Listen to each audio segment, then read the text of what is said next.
ঈদের শুভেচ্ছা দর্শক, ঈদ মোবারক। আপনারা জানেন একটি অপতথ্য বা তথ্যের বিকৃতি গোটা দেশকে অস্থির করে ফেলতে পারে, মানুষে মানুষে তৈরি করতে পারে বিভেদ। সেই বিভেদ তো কখনোই কাম্য নয়, তাই প্রতিটি অপতথ্যের বিপরীতে প্রয়োজন সঠিক তথ্য নিয়ে হাজির হওয়া, এবং সেই কাজটি করতে এসেছি। আপনাদের সঙ্গে আছে আমি রাকিব হাসান। আমন্ত্রণ জানাচ্ছি রিউমার চেক নিয়ে একাত্তরের নিয়মিত আয়োজন ফেক নিউজ স্ক্যানারে। এবং বলে রাখি দর্শক, আজও আমার সঙ্গে অতিথি হিসেবে আছেন তথ্য যোগাযোগ প্রযুক্তি বিভাগের সচিব শিশাইদা চৌধুরী।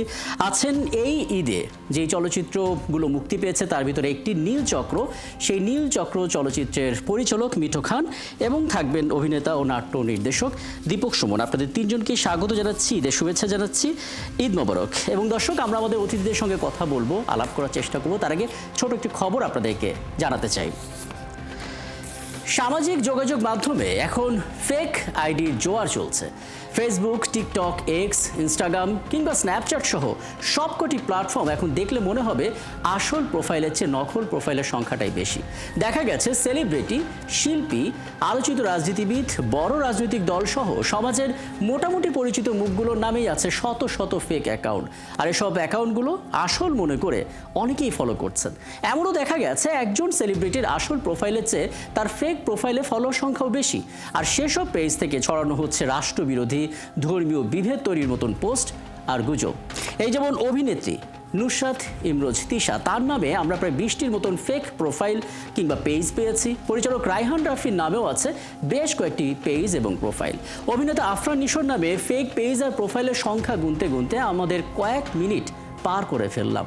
এছাড়া রাজনৈতিক দল হিসেবে বিএনপির নামেও বহু ফেক প্রোফাইল এবং পেজ খুলেছেন অনেকেই। শত শত ফেক পেজ আছে আওয়ামী লীগের নামে, এবং সেখান থেকে একাধিক গুজব আর মিথ্যা তথ্য আসছে। আর সেসবের সাথে এবার যুক্ত হয়েছে বিভিন্ন এআই টুলস।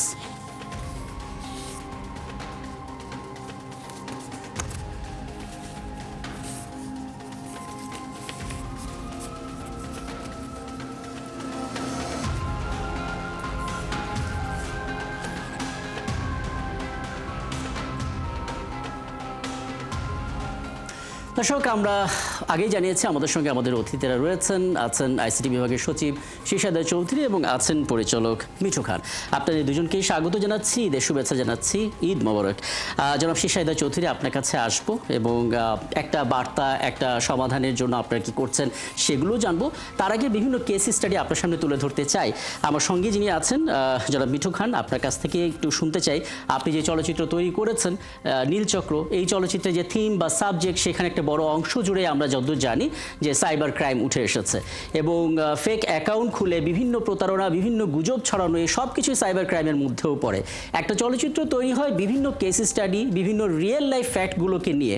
সেই কাজটা করতে গিয়ে কি কি অপতথ্য ছড়ানোর যে উৎস, সেই উৎসগুলো আপনি পেয়েছেন, ছোট করে আমাদেরকে জানাবেন। পাশাপাশি একটু বলবেন এ থেকে বেরোনোর পথটা আসলে কি, কোনো সমাধান কি আপনার চলচ্চিত্রের মাধ্যমে আপনি দিয়েছেন বা আপনার মাথায় এসেছে কাজ করতে গিয়ে? জি।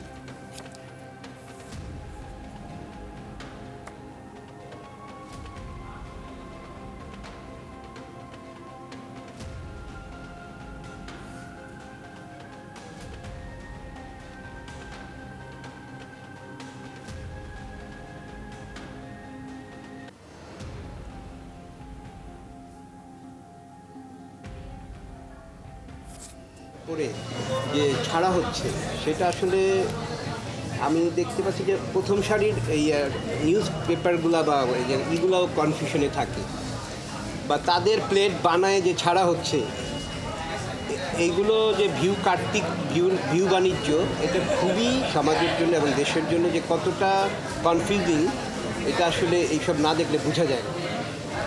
এবং মানুষ ওইটাকে কেউ কেউ তো বিশ্বাসই করে ফেলে।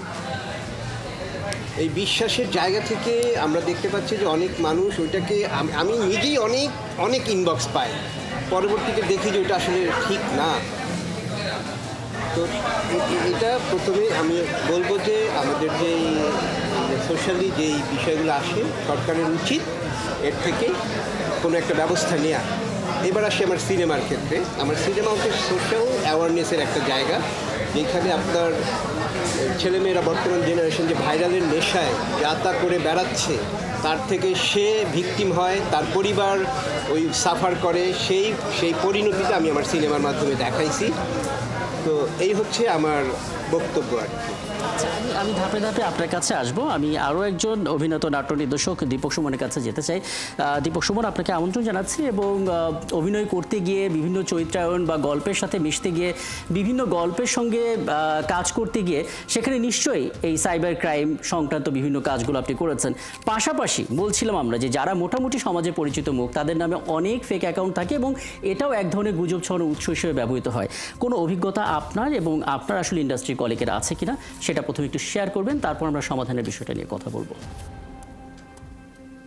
ব্যক্তিগতভাবে আমি তো মানে আমার ফেসবুকে এরকম ভাইরাল অনেক কিছু যে ব্যাপার স্যাপারগুলি মানুষের ব্যক্তিগত জীবনে ঘটে থাকে বা মানে অ্যাকাউন্টের যে রিচ বলবো, আমার নিজের অ্যাকাউন্টের ক্ষেত্রে এরকম হয়তো নাই, বা আমি নিজে খুঁজেও দেখিনি যে আমার অ্যাকাউন্টের কপি বা আমার পেজের কপি কোথাও আছে কিনা।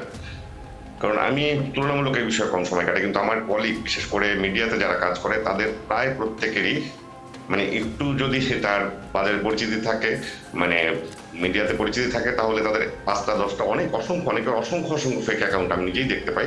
এবং এটা নিয়ে রীতিমতো বিড়ম্বনার শিকার হন আমার অনেক পরিচিত বন্ধু। তাদের প্রোফাইল আইডির ছবিটা পর্যন্ত তারা ব্যবহার করতে পারছেন না এই মানে অবস্থা থেকে নিজেকে রক্ষা করার জন্য। নিজের প্রোফাইল আইডিটা মানে আইডিতে কোনো ছবি পর্যন্ত ব্যবহার করেন না অনেকে, এবং অনেকে বলে এটা করলে নাকি ফেকে ওই অ্যাকাউন্ট হ্যাক করার তৎপরতা থেকে কিছুটা রক্ষা পাওয়া যায়, এই জন্য নাকি করে থাকেন। তবে বিষয়টা ভীষণভাবে বিব্রত করে, এবং আমি জানি না মানে এই দিনের পর দিন এই বিব্রতকর পরিস্থিতির মধ্য দিয়ে মানে মিডিয়াতে কাজ করে। একটা হচ্ছে মিডিয়াতে কাজ করলে তো নিজের কাজ সম্পর্কে মানে নিজেকে প্রচারে আনতেই হয়, মানে মানুষকে জানান দিতেই হয় না অনলাইন প্ল্যাটফর্মে, এবং অনলাইন প্ল্যাটফর্মে জানানো ছাড়া তো কোনো উপায় নেই নিজের উপস্থিতি এখন। কিন্তু সেই কাজটা করতে গিয়ে যদি এরকম ভাবে কি বলবো ঠিক মানে এমন সব খবরও প্রচার হচ্ছে আমার পরিচিত কলিগদের, মানে শুধুমাত্র কাটতির জন্য, ভিউয়ের জন্য তাদের সম্পর্কে এত বাজে বাজে সংবাদ প্রচার হচ্ছে, যেগুলো পরবর্তীতে তাদেরকে অনেক সময় এসে আবার ব্যাখ্যা করতে হচ্ছে যে না, এই ঘটনার সঙ্গে আমার কোনো সম্পৃক্ততা নেই, বা আমি এটা একটা ফেক অ্যাকাউন্ট থেকে ঘটেছে। এরকম বহু ঘটনা ঘটছে, এবং এটা নিঃসন্দেহে একটা বিব্রত করে। এবং আমার মনে হয় যে কোনোভাবেই একটা মানে কিছু উপায় বের করা দরকার, যাতে করে যারা সেলিব্রিটি বা যাদের মানে এই ধরনের পরিস্থিতি যারা শিকার হন তারা কিভাবে এর থেকে রক্ষা পেতে পারেন, এটার একটা পদ্ধতি কোনো না কোনো ভাবে খুঁজে বের করা একদম দরকার। মানে এই যে উপায়টা খুঁজে বের করার কথা বললেন, মূলত এর জন্যই আসলে আয়োজনটা। জনাব শিশাইদা চৌধুরী, আপনাকে আসলে দুটো বক্তব্য শোনালাম এবং বোধ করি আপনি আসলে আপনার পেশাগত কাজ করতে গিয়ে এরকম নানা খবরাখবরগুলো আপনি পান। একটা মুশকিলের ব্যাপার হচ্ছে আপনার সঙ্গে যখন আমি কথা বলছি, আপনার যে বক্তব্য সেখানে একটা খণ্ডিত অংশ হয়তো ভাইরাল হয়ে যেতে পারে, যেটাও একটা মিসলিডিং ইনফরমেশন দিচ্ছে। আবার এটাও বলা হচ্ছে যে আমাদের এখানে ডিপ ফেক বা এআই টুলসও ব্যবহার করে জিনিসটাকে আরও বেশি রিয়েলিস্টিক করার চেষ্টা চলছে। সব বিবেচনায় আসলে ভোগান্তি জায়গাটা, শঙ্কার জায়গাটা কি মনে করেন, এবং এখান থেকে বেরোনোর পথগুলো বন্ধ করার উপায়টা আসলে কি হতে পারে? ধন্যবাদ। আসলে আমাদের দুজন এই কথাগুলো বললেন, এই কথাগুলোর কে যদি আমি বেস করি তাহলে আসলে বিষয়গুলো খুবই বিব্রতকর।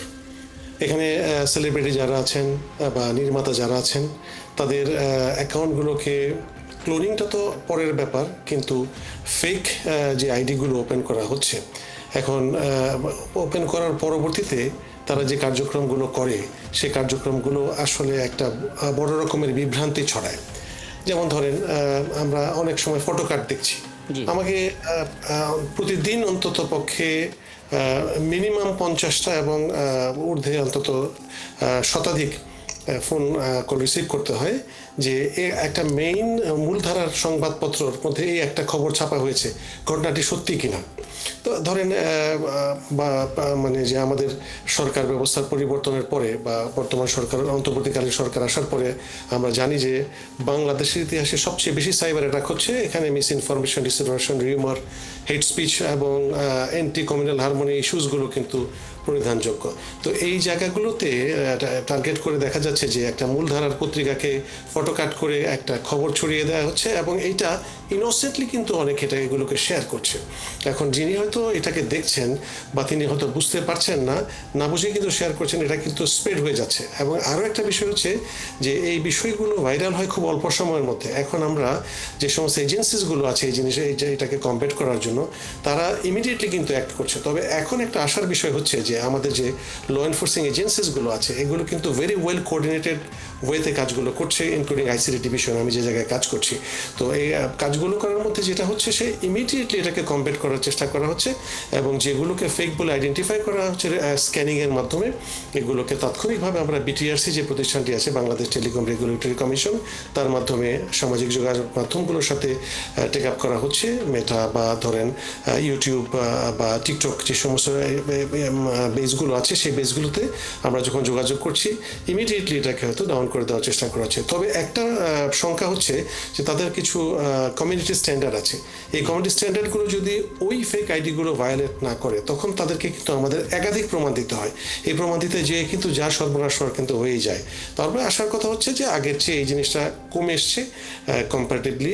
যদি আপনি বলেন অনেক কমেছে কিনা, কথাটি হয়তো নয়, কিন্তু কমে এসছে আগের চেয়ে। এবং আমরা ফেসবুকেও অনেক ধরনের পরামর্শ পাই, অনেক ধরনের আইডিয়া পাই, সেগুলো কয়েকটা আপনার সঙ্গেও শেয়ার করব। আমি একটা ছোট্ট বিরতি নিচ্ছি, বিরতির পর ফিরে আসছি।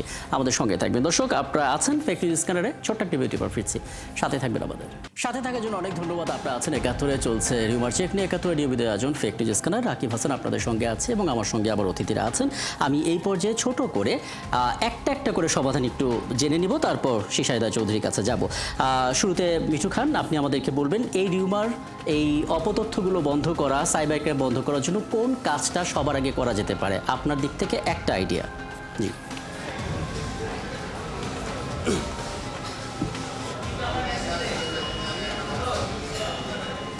আমার দিক থেকে একটা আইডিয়া যদি জানতে চান, আমি শুধু এইটুকু বলতে পারি, আমাদের দেশের যে নীতি নির্ধারক যারা আছেন, মানে বাংলাদেশের যারা সরকারকে মানে পরিচালনা করেন, দেশ পরিচালনা করেন, তাদের আসলে এই সাইবার সিকিউরিটির মাধ্যমে কোনো একটা বুথ ক্রিয়েট করে আমার মনে হচ্ছে যে এই বিষয়গুলোকে একটু আরও সোচ্চার হওয়া আর কি, মানে সমাধানের জায়গায় যাওয়া। কারণ একটা জনগণ, একটা মানুষ, একটা পাবলিক ফিগার একা সম্ভব না এটা করা, এই সমাধান আসা। কারণ সোশ্যাল মিডিয়া এত বিশাল একটা জায়গা, সেই জায়গায় একা কারো পক্ষেই সম্ভব না যদি গভর্নমেন্ট আগায় না আসে। আপনার কাছ থেকে একটা সমাধানের পথ কি হতে পারে অপতথ্য এবং সাইবার ক্রাইম বন্ধ করার? জি।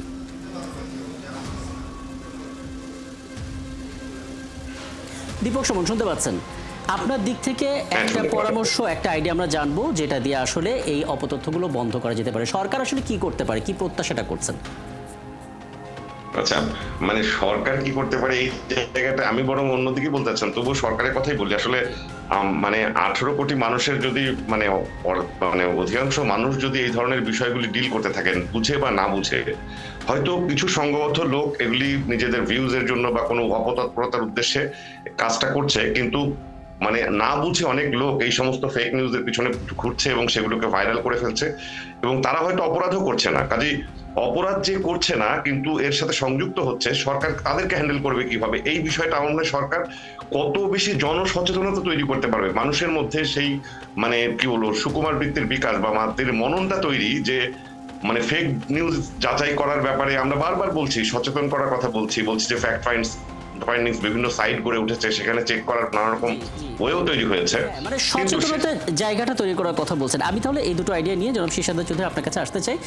সচেতনতার কথা বলা হচ্ছে, আমরা ফেসবুকে দেখলাম কেউ বলছেন একটা হটলাইন হলে ভালো হয়, যখনই আমি দেখবো একটা সাইবার ক্রাইম হচ্ছে, অপতথ্য কিংবা আমার একটা ফেক আইডি দেখলাম, আমি যেন একটা হটলাইন পেতে পারি। নলেজ শেয়ারিং এর কথা অনেকে বলছেন, একটু জানাবেন আসলে কি করা যেতে পারে। একটু আনমিউট করে নিতে হবে অডিওটা। জি, পারফেক্ট। এটা সঠিকভাবে বলেছেন যে আসলে অ্যাওয়ারনেসটা অনেক বেশি জরুরি।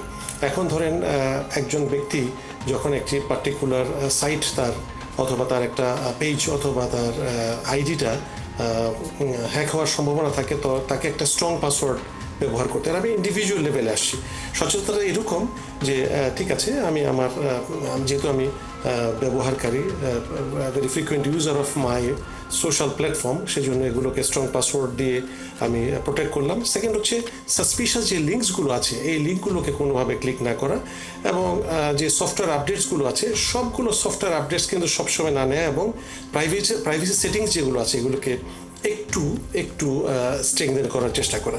অর্গানাইজেশনাল লেভেলে যেগুলো আছে, ধরেন সরকারের তরফ থেকে আমাদের সিআইআইগুলো আছে, মানে ক্রিটিক্যাল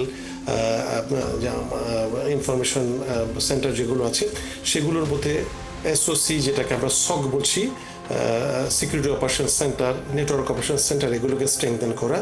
আর আমাদের যে সাইবার সিকিউরিটি এজেন্সি আছে এটার কার্যক্রমগুলোকে যেগুলো মানে ডিফাইন্ড অ্যাক্টিভিটিসগুলো আছে এগুলোকে ইন্টারলিঙ্ক করা বিভিন্ন প্রতিষ্ঠানগুলোর সাথে।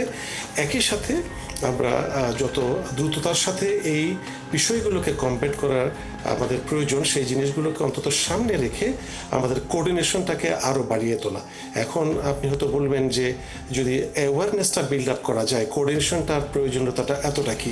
নিশ্চিতভাবে আছে, কারণ ফাইনালি যখন একটা সাইটকে ডাউন করতে হবে অথবা একটা পেজকে ডিসেবল করতে হবে, এটাকে কিন্তু বাংলাদেশ টেলিকম রেগুলেটরি কমিশন ছাড়া আর কারো দ্বারা কিন্তু সম্ভব নয়। হ্যাঁ, একদম স্পষ্ট বক্তব্য এবং অনেক ধন্যবাদ। নিশ্চয়ই সামনের আয়োজনে আরও বিস্তারিত কথা হবে এবং সমাধানের পথ আমরা তো এভাবে খুঁজতেই থাকবো। এবং অনেক ধন্যবাদ আপনাদেরকে আমাকে সময়টা দেওয়ার জন্য। এবং দর্শক, আপনারা এতক্ষণ ছিলেন ফ্যাক্ট চেক নিয়ে একাত্তরের নিয়মিত আয়োজন ফেক নিউজ স্ক্যানারে, এবং সপ্তাহে 5 দিন আমরা রিউমার দূর করতে হাজির হব ঠিক একইভাবে এই সময়। এবং আপনারাও যুক্ত হতে পারেন। যে কোনো খবর যদি আপনাকে সংশয়ে ফেলে তা একটা স্ক্রিনশট আমাদেরকে মেল করতে পারেন। মেল আইডি দেখতে পাচ্ছেন fns.71tvgmail.com, অথবা ফেসবুকেও যোগাযোগ করতে পারেন www.facebook/fakenewsscanner এই ঠিকানা। আমরা সেই তথ্যের ফ্যাক্ট চেক করে আপনাদের জানাবো। মনে রাখবে দর্শক, চটকদার শিরোনাম দেখলে ক্লিক করবেন না। বিশ্বাস আর প্রতিক্রিয়া জানানোর আগে অবশ্যই ফ্যাক্ট চেক করুন। থাকুন একাত্তরের সাথে।